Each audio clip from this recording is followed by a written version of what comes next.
Assalamualaikum warahmatullahi wabarakatuh. Perkenalkan, nama saya Radzatul Aswad, NIM 702011119088. Nah, di sini saya akan menjelaskan materi tentang struktur sel. Sel adalah unit fungsi terkecil organisme. Semua sel memiliki 3 kesamaan. Tidak peduli apa jenis sel mereka.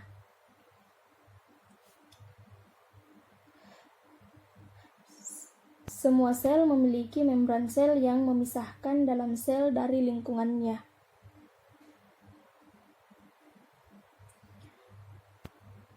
Sitoplasma yang merupakan cairan seperti jeli. Dan DNA yang merupakan materi sel genetik.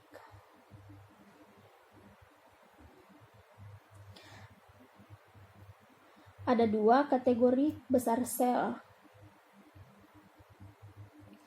Kategori pertama adalah sel-sel eukariotik.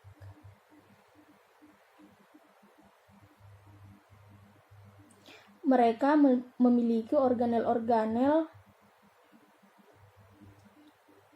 yang meliputi bagian inti dan bagian-bagian khusus lainnya.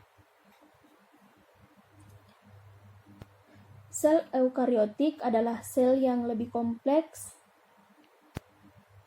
seperti yang ditemukan pada tanaman dan hewan. Kategori kedua adalah sel prokariotik. Mereka tidak memiliki nukleus atau membran penutup organel. Mereka memiliki materi genetik, tapi itu tidak terkandung dalam inti. Sel prokariotik selalu bersel satu.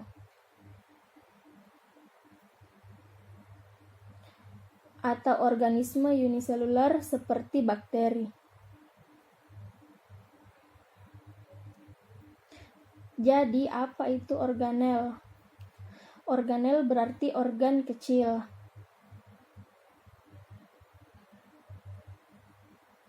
Adalah bagian khusus dari sel yang memiliki pekerjaan yang unik untuk dilakukan.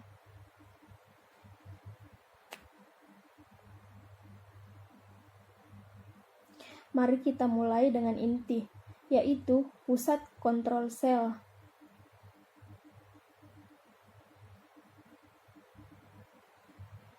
Inti atau nukleus mengandung DNA atau genetik. DNA memerintahkan kegiatan yang sel lakukan dan bagaimana hal itu akan dilakukannya. Kromatin kusut adalah bentuk DNA yang tersebar dalam membran nukleus.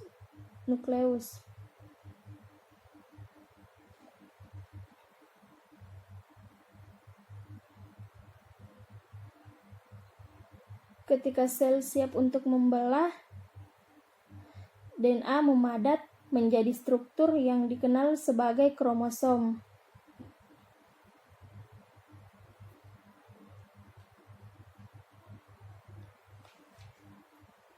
Inti juga mengandung sebuah nukleolus yang merupakan struktur di mana ribosom dibuat.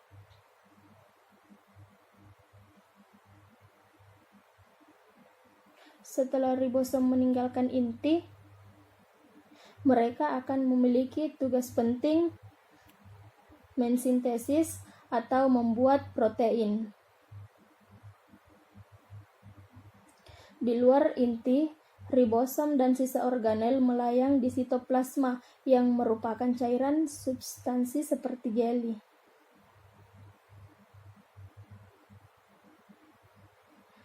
Ribosom dapat berkeliaran bebas di sitoplasma atau melekat pada retikulum endoplasma, kadang-kadang disingkat RE. Ada 2 jenis RE. RE kasar memiliki ribosom yang melekat padanya. dan RE halus tidak memiliki ribosom melekat padanya.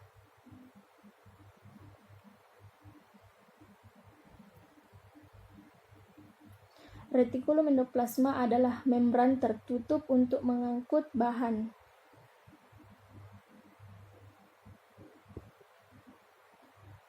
Seperti protein disintesis oleh ribosom.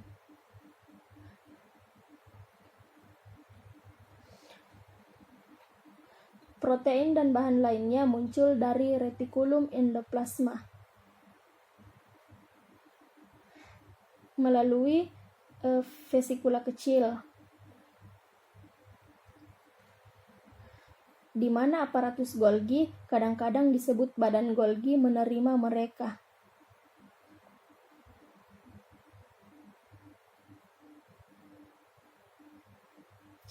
Protein bergerak melalui badan Golgi, lalu mereka akan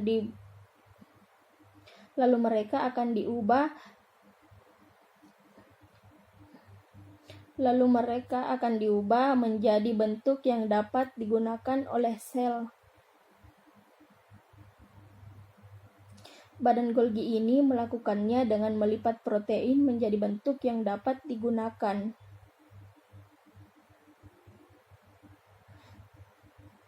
Atau menambahkan bahan lain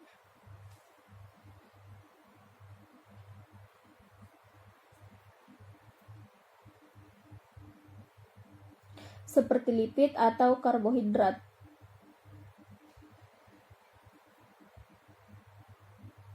Pada tumbuhan, vakuola adalah struktur seperti kantung yang menyimpan bahan yang berbeda. Di sini, vakula sentral berfungsi untuk menyimpan air. Kembali ke sel hewan, Anda akan melihat organel yang disebut lisosom.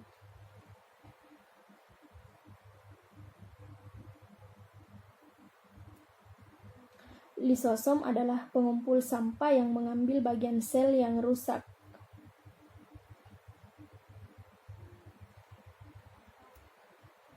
Mereka penuh dengan enzim yang memecah puing-puing sampah pada sel. Mitokondria adalah organel pembangkit tenaga listrik untuk kedua sel hewan dan sel tumbuhan.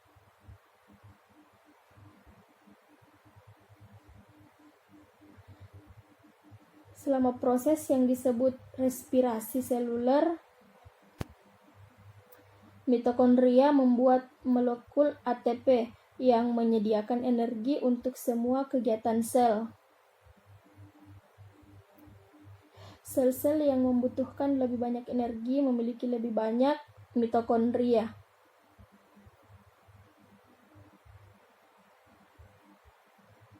Sementara sel mempertahankan bentuknya menggunakan sitoskeleton. Sitoskeleton termasuk mikrofilamen seperti benang yang terbuat dari protein.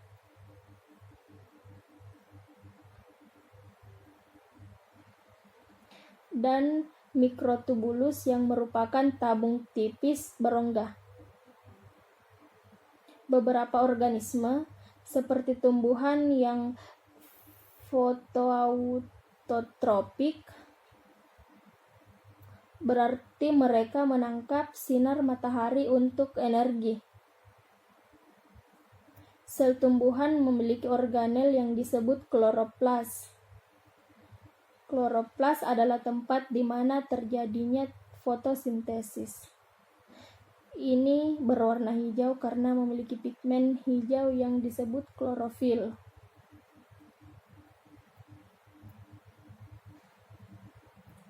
Sel tumbuhan juga memiliki dinding sel di luar membran sel mereka.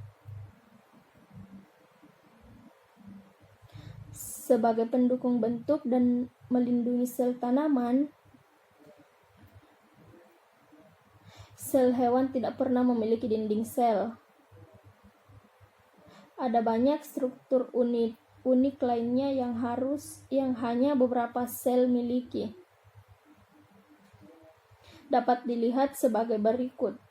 Pada sel hewan misalnya, saluran pernapasan dilapisi dengan sel yang memiliki silia. Ini adalah rambut mikroskopis yang dapat bergerak seperti gelombang.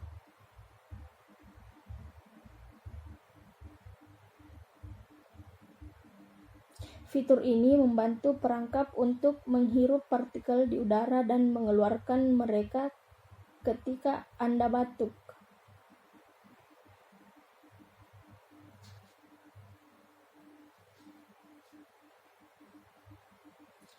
Fitur lain yang unik di beberapa sel adalah flagela. Beberapa bakteri memiliki flagela. Sebuah flagela seperti ekor kecil yang dapat membantu langkah sel atau mendorong dirinya sendiri. Satu-satunya sel manusia yang memiliki flagela adalah sel sperma. Terima kasih, itulah yang dapat saya jelaskan tentang struktur sel. Wassalamualaikum warahmatullahi wabarakatuh.